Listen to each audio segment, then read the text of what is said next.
नमस्कार, स्वागत है आपका ईटी नाउ स्वदेश पर। आप देख रहे हैं गुड मॉर्निंग स्वदेश। मैं हूं आपके साथ अशेषा अध्वर्यु और अगले आधे घंटे में हम आपको बताएंगे ग्लोबल बाजारों से क्या संकेत निकल कर आए। इसी के साथ खबरों के दम पर कौन से स्टॉक्स फोकस में रहेंगे उस पर भी नजर डालेंगे। ब्रोकरेज रिपोर्ट से क्या निकल कर आया उस पर एक्शन लेंगे और इसी के साथ हमारे साथ कुछ मेहमान भी जुड़ेंगे जो आपको ट्रेडिंग आइडियाज देंगे इक्विटी और कमोडिटी मार्केट में। सबसे पहले ग्लोबल बाजारों से संकेत और एसजीएक्स निफ्टी से क्या संकेत निकल कर आ रहे हैं उस पर फोकस करेंगे। एसजीएक्स निफ्टी की बात करें तो करीब 70 अंकों की तेजी के साथ 26,000 के पास, 25,980 के पास गिफ्ट निफ्टी, तो काफी पॉजिटिव संकेत भारतीय बाजारों के लिए आज सुबह दिखे हैं। एशियाई बाजारों की बात करें तो यहां से भी काफी पॉजिटिव संकेत निकल कर आए हैं। सबसे पहले कॉस्पी की बात करते हैं, 0.2% की तेजी के साथ कारोबार कर रहा है। निकाय में भी करीब 0.2% की तेजी दिखी। याद रखिए जापान का मैन्युफैक्चरिंग पीएमआई डेटा आया था, थोड़ी सी कमजोरी दिखी, लेकिन सर्विसेज पीएमआई का डेटा काफी शानदार था सितंबर के महीने में। इसी के साथ हैंगसेंग इंडेक्स में भी करीब 2 से 2.5% की तेजी दिखी और शंघाई मार्केट्स की बात करें तो यहाँ पर भी 1% की मजबूती आज सुबह दिखी है। लेकिन चाइनीज मार्केट पर फोकस करेंगे। वहाँ की सेंट्रल बैंक से कुछ स्टिमुलस मेजर्स आए हैं। याद रखिए चाइनीज इकोनॉमी में काफ़ी परेशानी थी, जिसके चलते कई समय से सेंट्रल बैंक स्टिमुलस मेजर्स ले रहे हैं और आज सुबह फिर से एक बार चाइनीज गवर्नमेंट ने कुछ मेजर्स लिए हैं जहां पर उन्होंने रिजर्व रिक्वायरमेंट रेशियो घटा दिए हैं। जो पहले 1.7% था वो अब घटाकर 1.5% कर दिया गया है।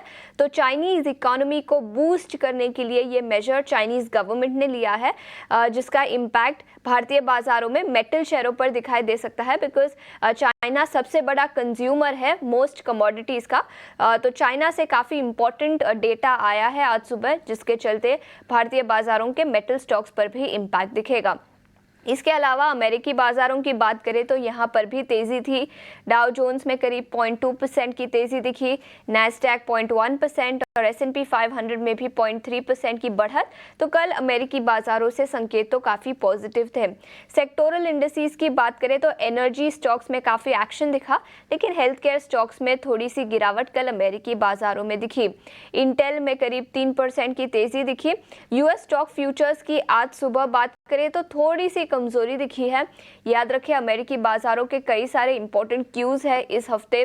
फेडरल रिजर्व की बैठक तो पिछले हफ्ते हो गई, लेकिन कुछ और इंपॉर्टेंट कमेंट्री निकल कर आएगी इंटरेस्ट रेट एनवायरनमेंट को लेकर, जिसके चलते अमेरिकी बाजार थोड़े से कॉशियस रहे हैं। इसी के साथ इन्फ्लेशन का डेटा, पर्सनल कंजम्पशन एक्सपेंडिचर का डेटा शुक्रवार को आएगा। तो अमेरिकी बाजारों की नज़र इस इंपॉर्टेंट डेटा पर भी रहेगी, जिसका इम्पैक्ट ग्लोबल बाजारों पर भी दिखाई देगा। यूरोपियन बाजारों की बात करें तो फिट्सी में 0.4% की तेजी दिखी, डैक्स में भी करीब 0.7% की तेजी दिखी। तो यूरोपियन बाजारों से भी संकेत अच्छे ही थे। कमोडिटीज, सोना फिर से एक बार रिकॉर्ड ऊंचाई पर। याद रखें पिछले कुछ महीनों से बात करें तो रिकॉर्ड ऊंचाई पर है सोना और फिर से एक बार $2,653 पर आउंस के आसपास स्पॉट सोना पहुंच चुका है। तो काफ़ी अच्छी तेजी पिछले 3-4 महीने में सोने में दिखी है। और ब्रेंट क्रूड की बात करें तो $74 पर बैरल के करीब सितंबर 9 के लोज से काफ़ी सिग्निफिकेंट रिकवरी दिखी है। याद रखें $69 पर बैरल के आसपास पहुंच चुका था चाइनीज डिमांड के चलते, लेकिन अब फिर से एक थोड़ी सी बढ़त यहां पर दिखी है। $74 पर बैरल के आसपास ब्रेंट क्रूड पहुंच चुका है। इसी के साथ FIIs और DIIs का एक्शन कैसा रहा उस पर भी नजर डालेंगे।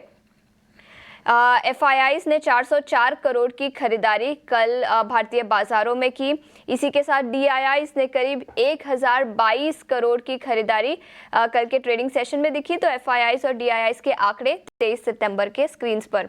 इसी के साथ इंडेक्स फ्यूचर्स और इंडेक्स ऑप्शंस की बात करें तो इंडेक्स फ्यूचर्स में 190 करोड़ की खरीदारी कल के ट्रेडिंग सेशन में दिखी। इंडेक्स ऑप्शंस में करीब 4,600 करोड़ की बिकवाली। वहीं स्टॉक फ्यूचर्स में 805 करोड़ की खरीदारी दिखी और स्टॉक ऑप्शंस में करीब 23 करोड़ की खरीदारी कल के ट्रेडिंग सेशन में दिखी। याद रखें, पिछले कुछ महीनों से एफआईआईज बेच रहे थे भारतीय बाजारों में, लेकिन शुक्रवार के ट्रेडिंग सेशन में भी शानदार खरीदारी दिखी और कल भी वो मोमेंटम कंटिन्यू होता हुआ नजर आया। करीब 404 करोड़ की खरीदारी कल के ट्रेडिंग सेशन में भी दिखी। लेकिन बाजारों पर विस्तार में चर्चा करने के लिए अब हमारे साथ अजित मिश्रा जुड़ चुके हैं। Ajit, good morning. बताएं सबसे पहले इंडेक्स लेवल पर अपनी राय दीजिए, भारतीय बाजारों की चाल कैसी रह सकती है? निफ्टी और बैंक निफ्टी पे इम्पोर्टेंट सपोर्ट और रेजिस्टेंस लेवल्स कौन से रहेंगे? ठीक है, अजित से हमारी बातचीत थोड़ी ही देर में होगी। सबसे पहले एफएनओ बैन पर नजर डाल लेते हैं, कौन से स्टॉक्स आज एफएनओ बैन में रहेंगे। तो दो नए स्टॉक्स को ऐड किया गया है। एक है आइडिया, वोडाफोन आइडिया, जिसको ऐड किया गया। इसी के साथ Aditya Birla fashion and retail. तो दो नए एंट्रेंस है जो एफएनओ बैन में ऐड किए गए हैं। दोनों ही स्टॉक्स पर अपनी नजर रखें। और आरबीएल बैंक, इस स्टॉक को निकाल दिया गया है एफएनओ बैन से, जिसके चलते यहाँ पर भी एक्शन दिखेगा। इसके अलावा Aarti Industries, Biocon, Chambal Fertilisers, GSFC, LIC Housing Finance, Nalco, OFS, Oracle Financial Services, Punjab National Bank और सेल, ये तो कुछ स्टॉक्स हैं जो ऑलरेडी एफएनओ बैन में है। तो सभी स्टॉक्स इसके न्यूज़ के दम पर फोकस में रहेंगे। लेकिन अजित अब हमारे साथ फोन लाइन पर जुड़ चुके हैं। Ajit, good morning. बताएं इंडेक्स लेवल पर क्या राय रहेगी, बाजार की चाल कैसे रह सकती है और निफ्टी और बैंक निफ्टी पर कौन से लेवल्स पर दर्शकों को नजर रखनी चाहिए? Good morning Ashisha. तो आशीषा देखिए, मार्केट में कल का session in continuation to Friday's move strong ही रहा, जहां पे कि हमने देखा कि मार्केट को 26,000 के अपने नजदीक पहुंच चुके हैं। तो टोन पॉजिटिव है, इसमें कोई डाउट नहीं है। आप क्योंकि 26,000 के पास हैं, थोड़ा बहुत यहाँ पे कंसोलिडेशन देखने को मिल सकता है, जो कि एक नॉर्मल सिनेरियो है। तो यहाँ पे मेरी रिकमेंडेशन होगी कि आप 26,000 के पास थोड़ा सा प्रॉफिट टेकिंग करें, जिनके पास एग्जिस्टिंग लॉन्ग है। फ्रेश लॉन्ग के लिए इंट्राडे में आपको कोई डिप मिलता है 25-800 के पास, तो वो एक अच्छी बाइंग अपॉर्चुनिटी होगी, जहां पे कि आप पोजिशनली फिर वही 26,200 तक के लेवल्स के लिए आप उसको होल्ड कर पाएंगे।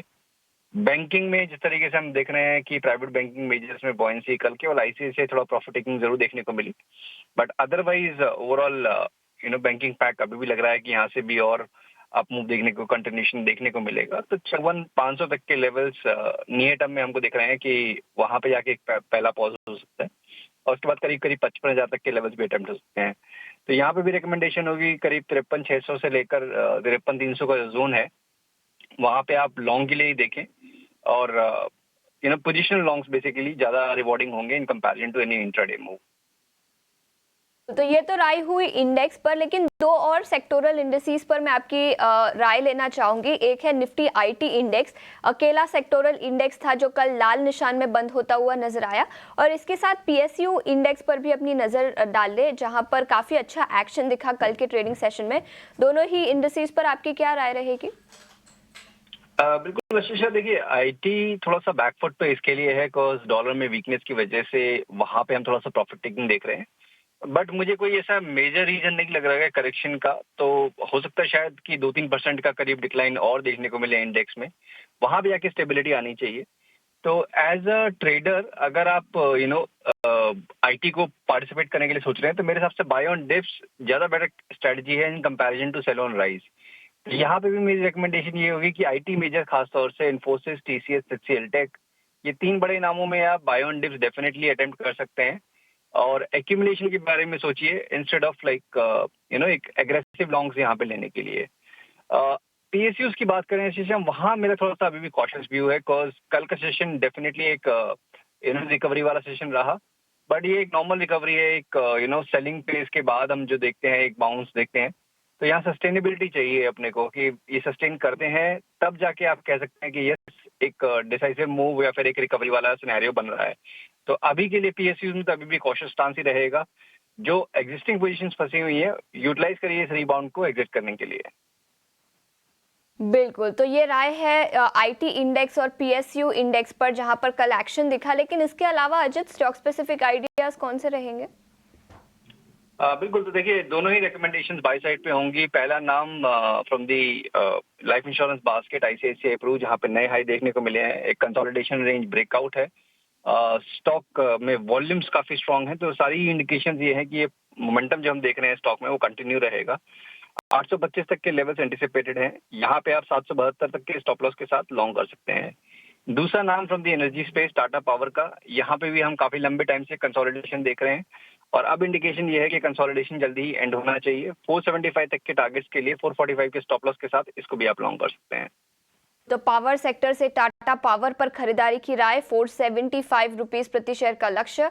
और इसके साथ ही आईसीआईसीआई प्रूडेंशियल, यहाँ पर भी खरीदारी की राय है अजित की तरफ से, 825 रुपए प्रति शेयर का लक्ष्य। अजित, शुक्रिया पूरी डिटेल्स लेकर हमारे साथ जुड़ने के लिए।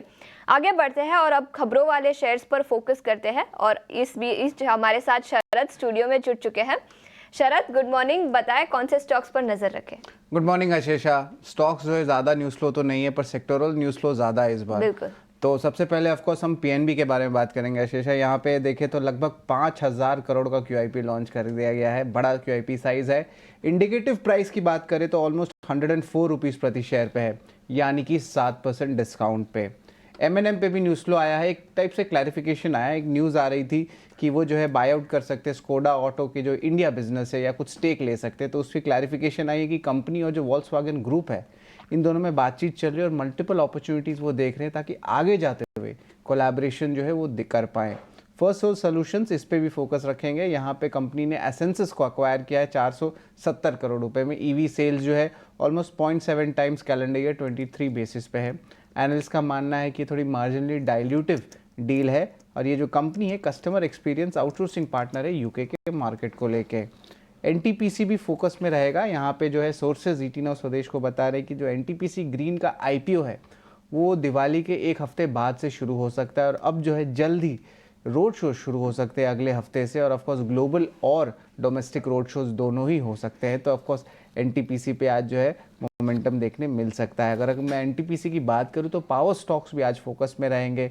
Tata power, power grid, NTPC, NHPC. अब इसमें रीज़न ये है, गवर्नमेंट ने जो कहा है कि जो नेशनल इलेक्ट्रिसिटी प्लान है वो अगले 15 दिन में लॉन्च हो सकता है और आगे जाते हुए 2030 का टारगेट है कि जो पीक आवर पावर डिमांड होता है वो 425 गीगावाट से ज़्यादा क्रॉस हो सकता है।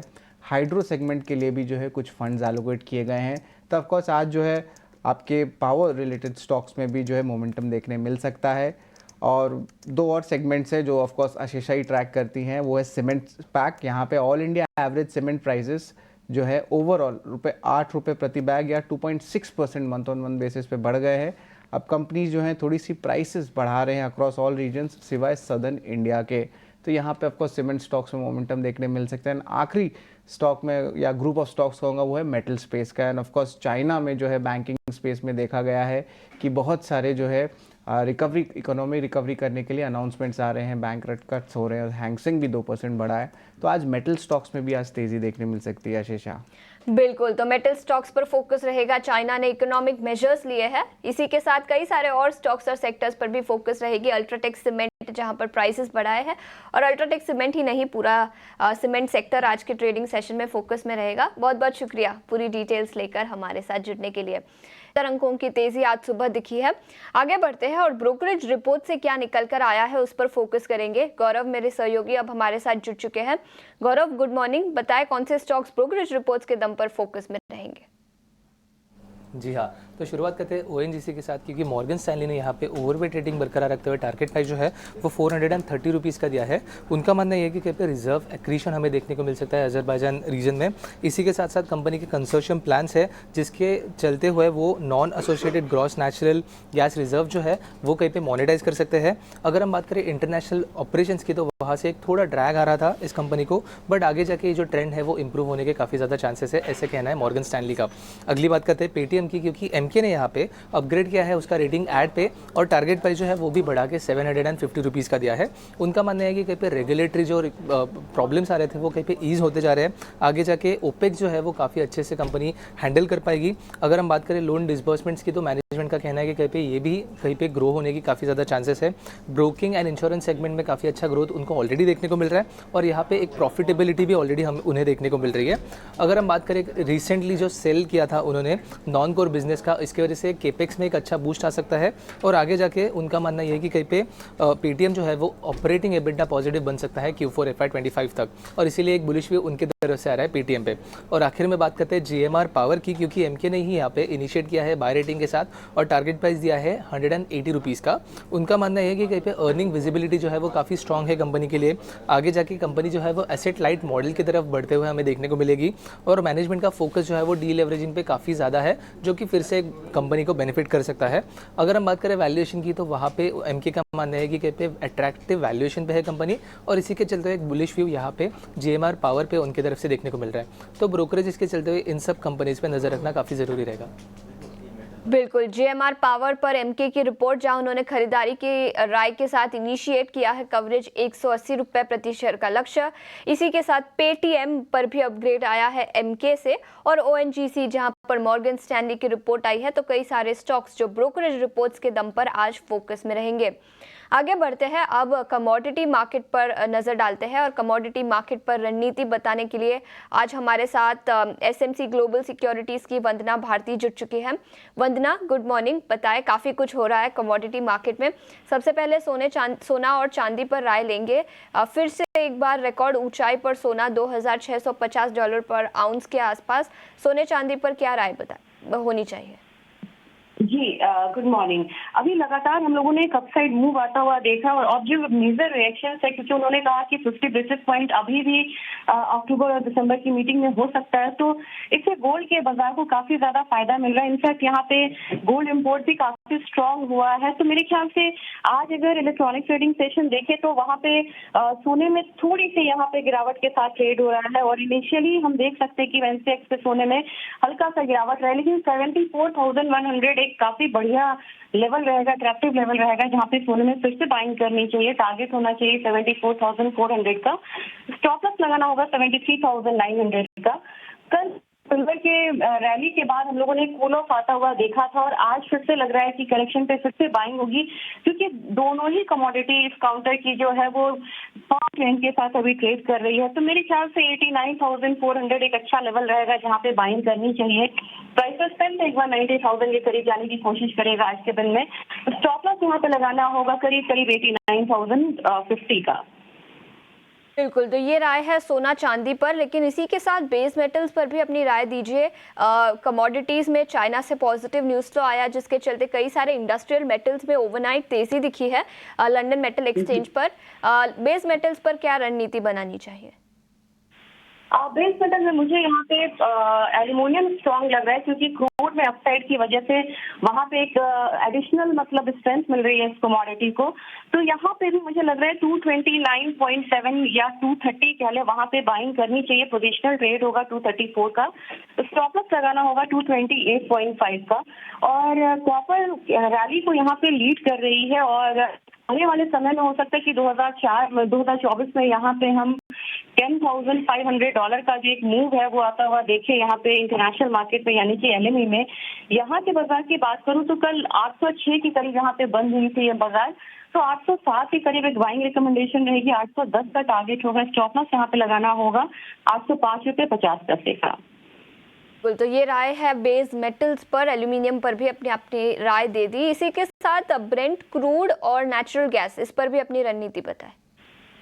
जी, ब्रेंट क्रूड और WTI दोनों ही यहाँ पे हल्के हरे निशान में ट्रेड हो रहा है और आज के दिन यहाँ पे थोड़ा सा फायदा मिलता हुआ इनफैक्ट दिख सकता है क्रूड ऑयल को फर्दर, क्योंकि अब 6050 एक काफी स्ट्रॉन्ग यहाँ पे घरेलू बाजार में एक कह सकते हैं कि रेजिस्टेंस है।